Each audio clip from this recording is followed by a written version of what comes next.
Hello, everybody. Every Welcome back time. to Frogs and Every Frogs. time, without fail. The 3, 2, 1.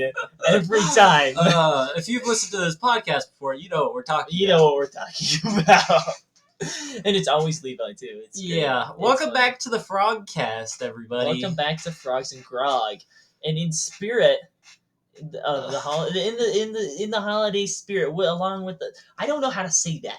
We are going with the traditions of old and following the birth of the Lord and Savior, Santa Claus. Wait, that was extremely sacrilegious. Nice. I mean, Jesus. Yeah. The birth of Jesus. We're talking about Technically, it is the birth of Santa Claus because before that, Santa Claus was just kind of some dude.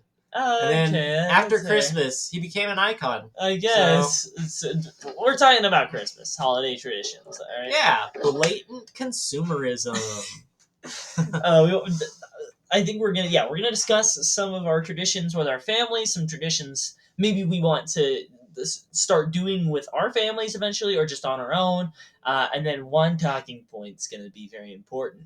Yes, we'll save that one for the end. We'll save that one for the end. It'll be an interesting debate because it's a big debate everywhere, and everyone has their own opinion. Tickling certain areas. We're tickling the testicles of. Yeah. No, I'm just kidding.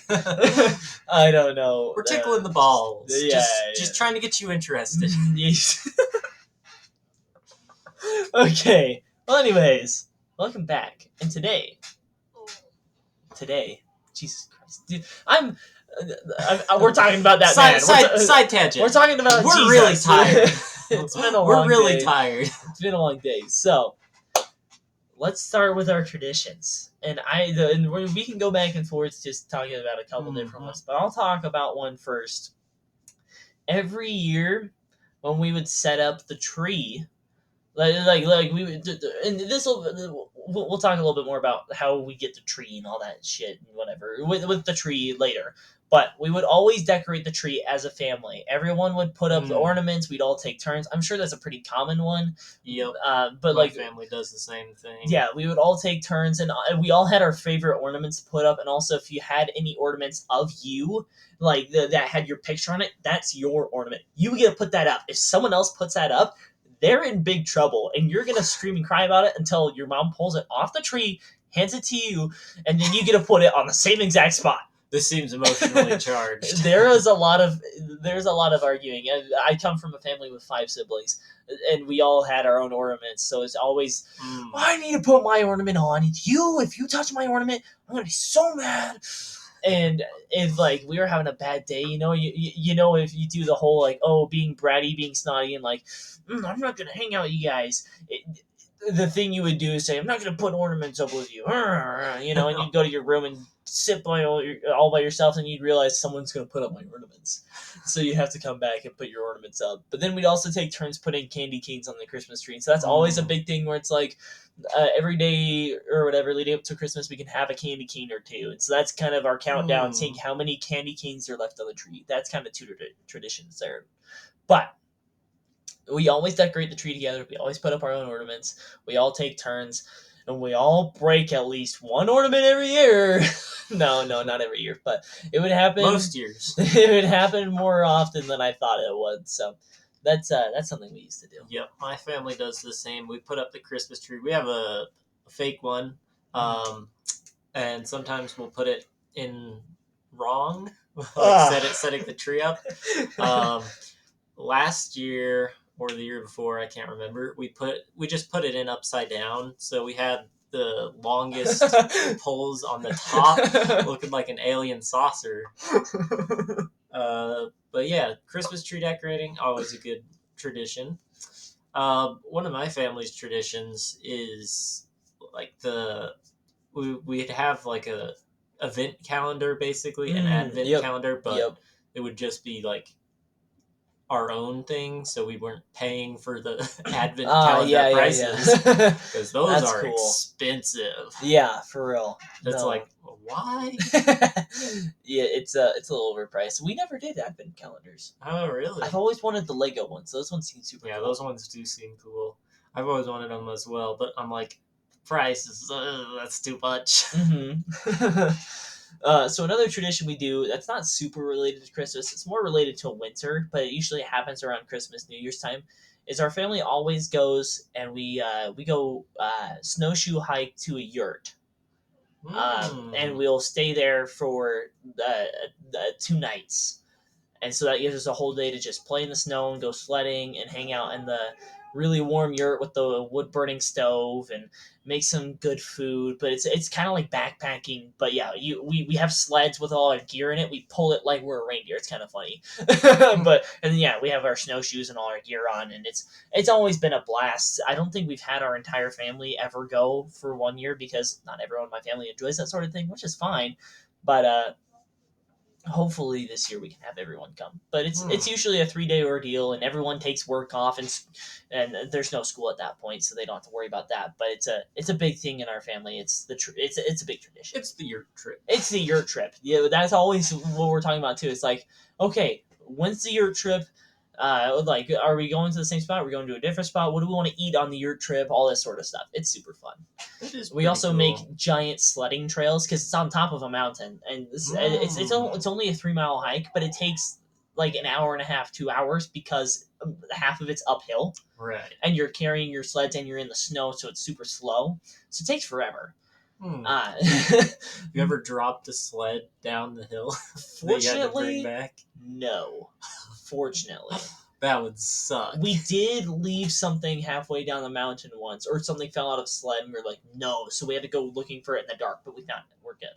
Oh. And one time, it got too dark, like, too fast, and so we almost got lost on our way up there, because no one's going up there very often. You can't even get, like, an ATV through the snow, because usually the snow is, like, several feet high, right? And like, there's no, like, paved trail. It's like a normal little like hiking trail, so mountain trail. Yeah, it's not like you can plow that. So you're either following other people's footsteps from days before, or like going off of memory, or seeing, oh hey, someone else pulled a sled through here. There's a little bit of trail there, but usually it's off of memory. So it's interesting. That sounds really cool and really scary. I think one time we used a GPS, but like it didn't work out super great. So we've just gone off of our big brains. But I think there is trail markers, fortunately, okay. So that helps too.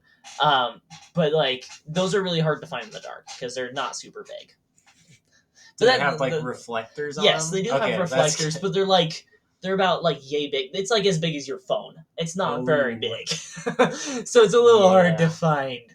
But it's overall a really good tradition, and we have a lot of fun with it. That is pretty cool. I might have to try that sometime. Yeah. It's a little bit scary though. It is definitely especially scary. The whole climbing the mountain in the dark. Oh, actually, my least favorite part of the entire trip is actually going to the bathroom because it's an outhouse. Oh yeah. And it's not warm, so you get to sit your butt down on this cold toilet, and it's usually close to 0 degrees, or no, not that close, but it's usually within the 15 to 0 degree range up there when it's not sunny out. And usually you have to go to the bathroom right after you get there, and you're like, bruh, it's probably like 15 degrees right now. I'm gonna freeze my butt off. Yeah. They need to make like cloth toilet seats or something. Their toilet seat covers.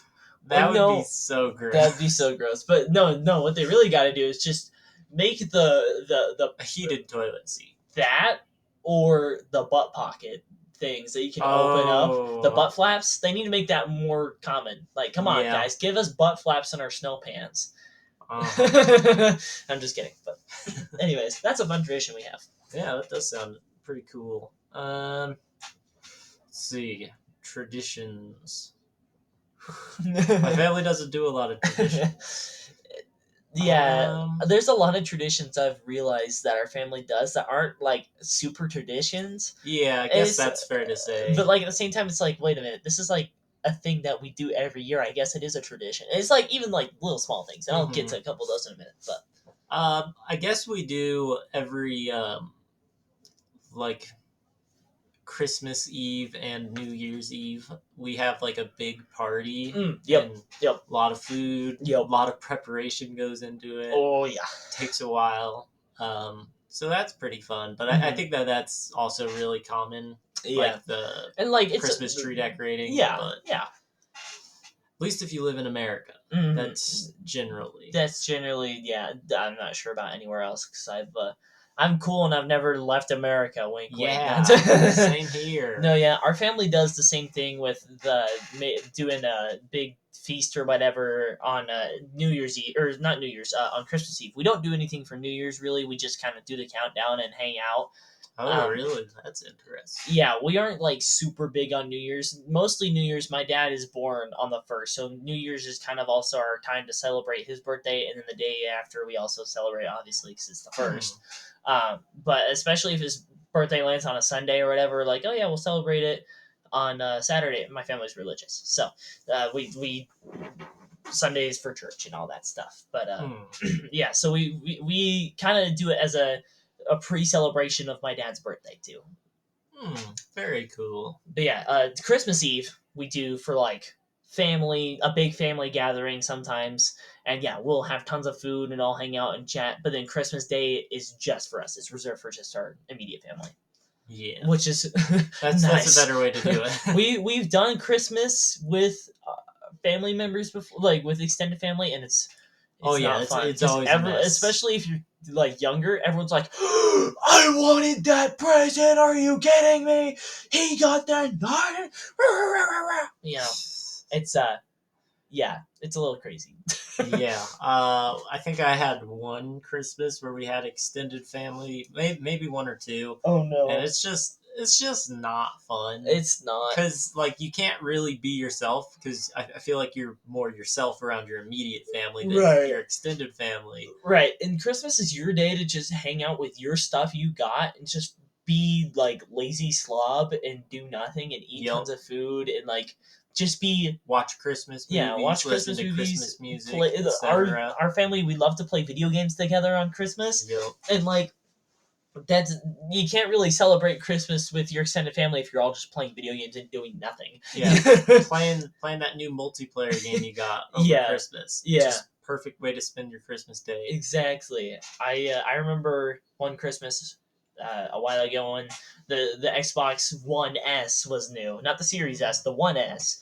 We upgraded from a 360 to the One S, and the entire day we spent playing the new Star Wars Battlefront. I think it's like from 2015. But yeah, no, we had a lot of fun playing that one and shooting each other and stuff, and we also played a lot of Halo. But like, that's not something you can do with your immediate family, you know, or your extended family. That's like your immediate family only. So yeah, that's something we do. In a similar vein, I remember whenever the Wii first came out at Christmas, we got the Wii and we were playing Wii Sports like the whole day. So I don't think we had any other games with it, but just Wii Sports. And Wii Sports, super good game. Oh yeah. We never had a Wii, but whenever we would play Wii Sports at a friend's house, dude, we had so much fun with that. Yeah. We actually had a Kinect. Oh, the Xbox 360 Kinect, dude. That thing, honestly, I like that more than the Wii. 'Cause you don't need a controller. You just use your body. I don't know. I like the controller. I think the controller's nice because, yeah, one issue we always did have was, like, trying to input things. But Kinect Sports, man, kind of goated. Like, I played it once or twice. It's pretty fun. And then the Kinect Star Wars, dude. Oh my gosh! I always played the pod racing. You're just standing there, moving your arms back and forth, all that good stuff. But it was it's really, really fun times there. I wish we had a Wii, but we finally were like, we should try and get a Wii recently, and yeah, no, they don't make those no more. And even refurbished ones are like kind of expensive because everyone wants a Wii now. You could go to DI. Oh, that's fair, but then at that point, it's like thrift store, I guess. Like, how good does that work? No, I don't know. Well, we that's. I don't know. I'm sure it's in more places. Because, Goodwill, all those. Yeah. Anyways. Oh man. Okay. Do you have more traditions? I don't think so. Okay. I mean, like small stuff, but nothing like actual traditions, I feel. Yeah, I got a couple small ones before we get to our big debate. One thing we used to do when we were younger, we don't do it a whole lot anymore, but our mom would always have a smaller set of Christmas lights that we could use to decorate our rooms with. So we'd always set up our rooms, and at this point in time, me and two of my brothers, we all shared a room. So we had a bunk bed in there and a loft bed. So we'd hang them up on the loft bed and the bunk bed and stuff, and it was really fun. We always did that. So we'd always decorate our rooms. We would like make paper snowflakes and stuff to hang from the ceiling and all that sort of stuff. We had a lot of fun decorating our rooms, kind of like it was decorating our house. Because whenever we saw them putting up the lights outside, we were like, "Oh, that looks so fun! Like we want to do that," but we were too young. So like, here's some lights to do in your room, you know. So we had a lot of fun with that. Another small one we would do, like with the Christmas stocking. My mom gets us a lot of stuff, but like stocking stuffer stuff, right? And so small stuff. Yeah, but it doesn't all fit in the stocking. So she would set the stocking like in a spot on the couch, and all our stockings have our names on it and stuff, so you know which one is yours. And there's like a pile around the stocking. No, but my mom does the same thing. Every year we would get a movie and a book with our stocking stuff as well. And it doesn't. And that's how we got most of our Diary of a Wimpy Kid books, dude. We have all of them, every single one up until now. And it's all been stocking stuffer stuff. And then we'll also get like some of the newer movies we want. Sometimes it's a video game too. It just depends on like what, if there was any good movies that we all enjoyed. But that's how we got a lot of the Star Wars movies finally on DVD. That's how we got a lot of Disney movies all the time. DVDs are rare nowadays. Dude, DVDs, man. We still have a whole shelf of them back at my parents' house. Yep, I've got it as well. And we still have VHSs too, actually. We need to get rid of those. But we used to have a VHS player. You could sell VHSs online if they're like some of the more rare ones. I mean, like, anyone ever heard of Top of the Tots? An Australian kids show? We have one VHS of that. Dude, we gotta watch and review that. We gotta watch a review of that. Dude, I still remember a VHS player. I think my parents still had the VHS player, and it actually hooks up to my TV. Ooh. So we can try it. Maybe we can. What's it called? It's called Top of the Tots. Top of the Tots review coming soon. But I still remember one of the songs, like the back of my hand to this day. It will never leave my head because it's like stupid catchy for no reason. Hey, to our Australian listeners, if we ever get it, let us know if you like Top of the Tots. It's actually really funny because one of my younger cousins, she's like turning 3 soon, but she's obsessed with it. And apparently, like, there's newer stuff now, but like all I ever knew was the one VHS, so I didn't even know it was a thing. Also, we have like a Blue's Clues VHS about Blue's Clues' birthday or something like that. I don't remember, but we have a lot of Disney movies on VHS as well. A lot of the old Bible shows, cartoons, those ones are big. We have it's like Battle for Endor. Have you ever heard of that movie? No. It's like it's set in the Star Wars universe on Endor, but it doesn't make any fucking sense. Maybe a review of that coming soon too. Battle for Endor, dude, because it's got Wicket in it and stuff, and a bunch of Ewoks, but like this old guy and his son or daughter, I can't remember if it's a little boy or little girl, go to live there with the Ewoks and all that, and there's like this witch lady with her like orc people or something like that are also on Endor, and they like go through and raid the village and kill the old dad, and so the little kid has to go with a bunch of Ewoks to free their people and kill the witch lady. But it's like, that's not fucking Star Wars. What the hell? Review on that coming soon. But Star Wars does have witches, though. That's fair. So canon?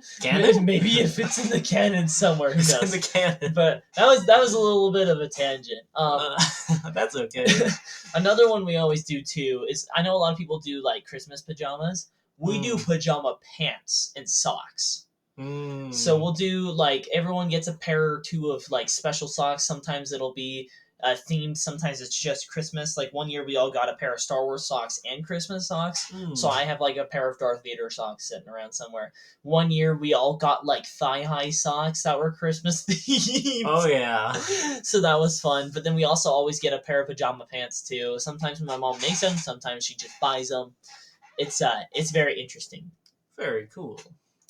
And then also when we open presents, it's not just a free for all. Everyone takes a turn opening one present at a time. We go in a circle. Yep, that's my family. If you don't do it that way, you're weird. No, I'm just kidding. I'm just kidding. But everyone has to see what they got, and then they have to say thank you. They have to say who it's from and all that stuff, and then it goes to the next Santa person. Claus. And then people always get upset when it's like, wait a minute. I only had 7. He had 8. What? He gets to go a second time? Are you kidding me?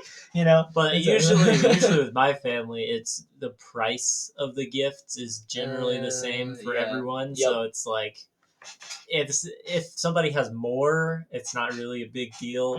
But yeah, so it's always been an interesting point of contention there in my family, dude. Oh man, you could tell we're a bunch of spoiled brats. Nah, we anyways, that's another one we do. Is there anything else that I can think of? Oh, okay. I guess this one's a holiday tradition in general, not just Christmas, but holidays in general. Like even small ones, like St. Patrick's Day. Like St. Patrick's Day actually is a big one in my family, just because we're Irish, and so we make a big meal on always on not Thanksgiving. Gosh, duh, everyone does that on St. Patrick's Day. We cook a lot of Irish stuff. We make Irish soda bread. We make a stew. We all sit down and haggis. Do that. We drink. Scottish. Yeah, yeah. We drink some ginger ale. Not that that's specifically Irish. We all just love ginger ale, but we have a good time, and then sometimes we'll watch a movie together or something like that, or play some games. But that one's a green movie. Yeah, that one's actually a huge one in our family.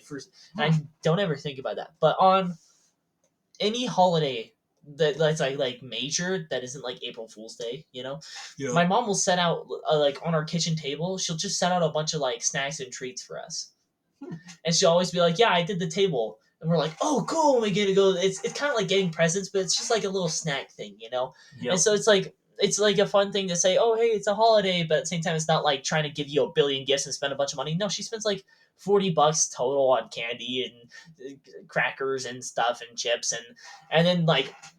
So she used to give us like little word searches sometimes, word search books, or just some little like activity gimmick thing. It's nothing super big, but that's always been a tradition in my family, is the holiday table, the treat table, you know. You would always go get that. Obviously we don't do that in Crema because you have the stockings. We don't do that on Crema. That's the holiday table for Christmas, is the stockings. But that's pretty cool. And those are some of our holiday traditions. But now it's the meat of the podcast. 23 minutes in, and we're getting to the meat. This is the big debate that I've always heard people like be anal about. Now, should we do this as an actual debate where both of us take a side? I want to talk about pros and cons of both, but also talk about our experience. But I think we do opposites. And so we can talk about our experiences with both what we like and what we don't like. But in the end, I like mine more. we can debate it a little bit if we like. Yes. But it's real tree versus fake tree. Yep. That's the meat. That's the meat of the podcast, okay? Of the episode. So, the whole podcast. To preface, I always, in my family, we've done a real tree every year. We've never had a fake tree. Okay. Yeah. So my family, we've had a real tree a few times, but generally we use fake tree. And this actually comes in with more traditions for my family, and I can talk about that in a minute once we get to. But I want you to go first. I've been talking a lot, so I'll let you go first about what you like and what you don't like about. Okay, so with fake trees, I personally prefer them. They don't shed, which is always a bonus. You don't have to keep them in water or change out their water. What else? You can reuse them every year. Yep. So you don't have to go get a new one. it's less expensive to reuse it. Right. I mean, they're expensive off the get-go, but then you don't have to pay for one every year. Then you don't have to pay for one every year. Unless you burn it down. That's fair. Some of them come with pre-lighted, so you don't have to put on your own lights, but we put our own lights on ours. It's like, that's kind of part of the fun, right? Part of the fun. What else about fake trees? Some of the cons I can go into. So some of the cons are the plastic leaf stuff will fall out like leaves. It falls out less than actual, but it does kind of shed. But it does shed a little bit, especially if people shake it or whenever you're putting on the ornaments. And that stuff is not fun to clean up because it like sticks to the ground. And then over time, your tree's just gonna be bare. Yeah, your tree's just gonna be bare. That's if you use it for like 30 years straight. And then you could go get another one. Yeah, eventually. Of course, but interesting. Trying to think because like this isn't something I just think about every day. But it's like I think the one con I can think about is just like, it's kind of a bitch to put together sometimes. Oh yeah. Especially if they're not labeled properly. Oh, that's a killer. I remember putting them together. We did theater tech a while ago, and so we would do. There was always a big Christmas program every year for school, so we'd have to put together like 5 or 6 fake trees, and so you always had to make sure you didn't get the pieces like mixed up from each other, and then you put it together right, and then it would take us like a whole class period just to put together like 3 of the trees, and there's like 7 of them. I'm gonna be honest, that class was basically just making kids do work. It was just labor. It was just slave labor, and then you get a fine arts credit. Yeah. At our particular school, it was extra bad because they would like. I don't want to say anything mean about the people. Because the people were nice. Oh yeah, but they made you come in on your off time. Yep. So like not after school hours. They would make you come in, or else you would be kicked from the class, or you would get your grade lowered. Yeah. What our teacher always said is, "This is your job. This is your. If you have a real job, you have to get time off to come in." And now that I think about that, I'm like, I'm not getting paid for this. Yeah, I get my credit. We were literally paying for it. We were paying because you had to pay for some extra stuff. Oh man, fees associated. Yeah, and for my family, we would pay for some of our school fees. Yep.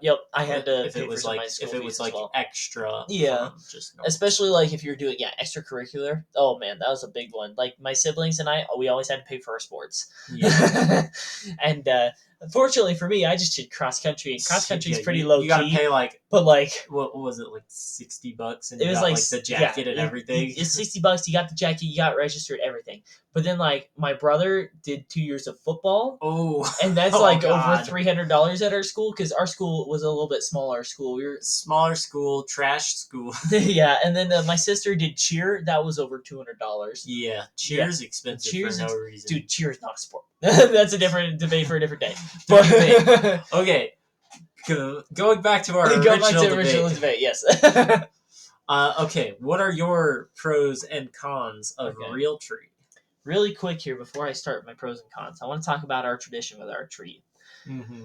So every year we have a real tree, and you can either go out to a place and buy a tree from a farm, or you can do what we do. We go on a Christmas tree hunt. We get a permit every year. You can get permits to go cut down a tree, right? And so we always go out and we hunt for the perfect tree, and we usually go beginning of December-ish, and we'll do that, and we'll go find the tree. And we make it a whole day trip. Everyone gets work off. Everyone takes school off if required. We all make it work so we can go out there. It's like an hour and a half drive too. So it's like it's the entire day. It's a day trip. And so usually what ends up happening is the kids will stay back and we'll go sledding. We'll make snow caves and stuff like that and have fun. While my dad goes and hunts for the tree. And so he'll run out there. Now the scary part, we never thought about this, but our dad, we don't even have like radios. We have no cell service up there. So there's no way to communicate with my dad if he doesn't like come back. So we've never thought about that before. Get some radios. I think we got radios eventually. I don't remember, but we found a way to keep track of it. So in worst case scenario, you just follow his trail out to where he's at, but out to where they buried him. Yeah. Yeah, but it's the bears would be hibernating. I've never actually thought about that before. That's that's kind of scary. But if my mom comes, she'll like sit there and she'll sit there. She'll make food. Like she'll cook us a bunch of food on a like a not what's it called, George Foreman grill. Like a grill, yeah, like oh man, like a camp chef. Yeah, like a 2-burner camp chef thing or whatever. She'll make a bunch of food for us to eat and stay warm and make drinks and all that. Well, yeah, we'll be out there playing and sledding and stuff. My dad will bring back the tree, strap it on top of our car, and go drive back home and set it up. So that's our Christmas tree hunt, annual Christmas tree hunt. We've never missed one. We've never had a fake tree. I think maybe my parents had a fake tree 1 year that they were married, if at all. I don't remember, but they as long as I've been sentient we've had a real tree. so as long as I've been sentient. I think the first time I like actually remember being sentient, the only like real memory I have from being a kid was when I was like 4. It's Christmas of 2008 actually, which is kind of funny. But we had a real tree then. So from 2008 at the very earliest, or sorry, at the earliest 2008 or whatever, we had a real tree. So pros and cons of real trees. I'm gonna start with the cons because there's a lot of cons to real trees. There's a lot of cons, and I totally get that. But cons to real trees, yeah, they make a mess. You have to water them. You have to. It's a whole ordeal to set them up. And if you're not huge into decorating and you like a pre-lighted tree, you have to light them up. You have to put your ornaments up. I just remembered one. You have to check for animals in the tree. That too. Check for animals. Animals, bugs, all that good stuff. Fortunately, bugs are usually dead. But you want to make sure you don't bring a bird's nest with you. With its like little, I mean, don't get me wrong, it probably would have fallen out by the time you get by the time you're on the freeway. But yeah, you want to make sure you don't have any nasty stuff in your tree. You also have to make sure, this is an issue we have every year, we always have to do this. You have to make sure your tree is not too tall for the room you're putting it in. Yep. We always put something like a tree topper on top, so we always have to chop a little bit off the top. We always, every year, we've never had it where we like don't have to trim it, but we have to trim the top every year. Well, that also happens with fake trees as well. That's true. Because we do the jankest shit in a fake tree. Like, we'll put the topper not on the top. We'll like bend the metal prongs with the leaves on it, and then like put the topper on so it's on sideways. Is it just barely too tall for the room? It's barely too tall. It's like, I think the tree itself is like 9 feet tall. Jeez. And most ceilings are like 9 feet. They're anywhere from 8 to 9. If it's a tall room, it's usually 9 feet. Yeah. But like you would have to have like a 10-foot tall house. Yeah. And that's not really that common. I feel like. Or a stairwell room. Yeah. But and then also the yearly expense to get a permit is another con. The trip out to go get it, whether you're cutting it down like we do, or if you're buying it from a person, like you have to go get it, you have to bring it home. You can't keep it in a box to bring home. You know, you have to like strap it to your car, and it might scratch up your car if you're not careful or whatever. They make a huge mess. And actually, it's interesting, the watering thing. You don't have to change their water because they suck up all the water. It's like really weird to see it over a few days where it's like, oh, the water's low. Wait, it's sucking it up. That's weird, you know. And then also dead trees sucking water. Actually, they're live. But. Yeah, if there's you're literally torturing the tree. That's right. Vegans should strike against live trees now. Now that I'm thinking about it, it's not vegan friendly. No, wait, vegans. It would be meat eaters. Or meat eaters should. Yeah. But what was I going to say? Another big thing, too, that's always really messy is if your tree has sap on it. Yeah. Bringing it in the house, your hands always get sappy every time. Yep. Now, pros. There are some pros to real trees that I really enjoy, personally. I think it ends up outweighing the cons because I like it in the end. First of all, this one doesn't sound like a pro, but your tree's going to die. It gives you a reason to get rid of your tree and to take it down. The tree usually won't last like after the first week of January. If you get it, usually we get it at the beginning of December.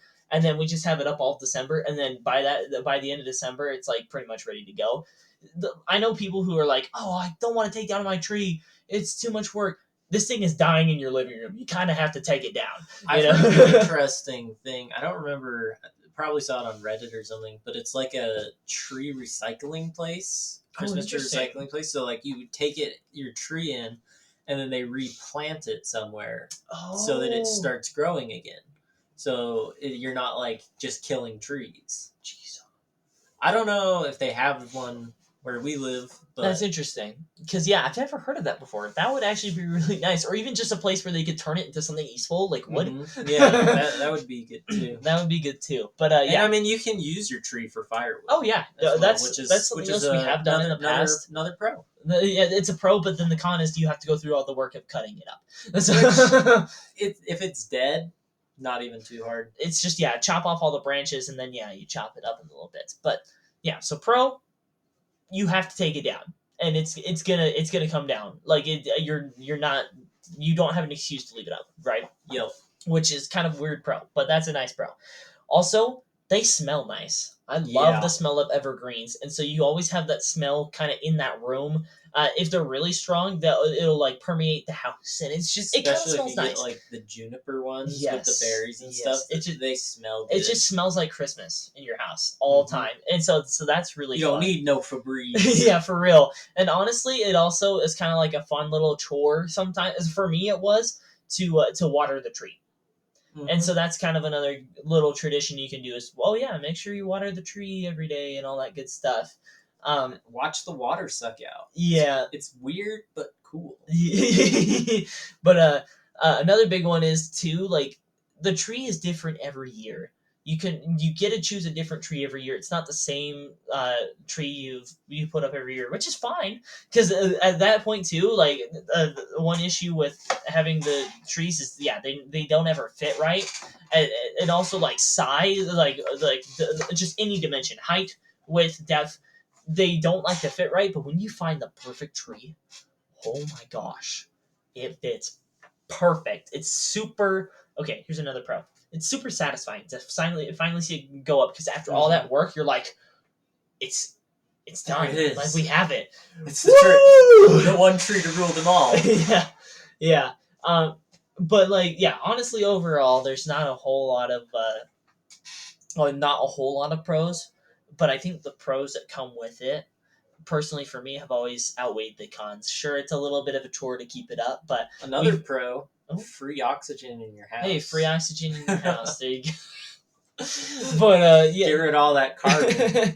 The traditions that have come from getting a real tree have always made it super fun for us. So we've overall enjoyed it a lot, and I recently moved out, so I'm gonna they're getting another tree for me to put up in my house too, so that'll be fun.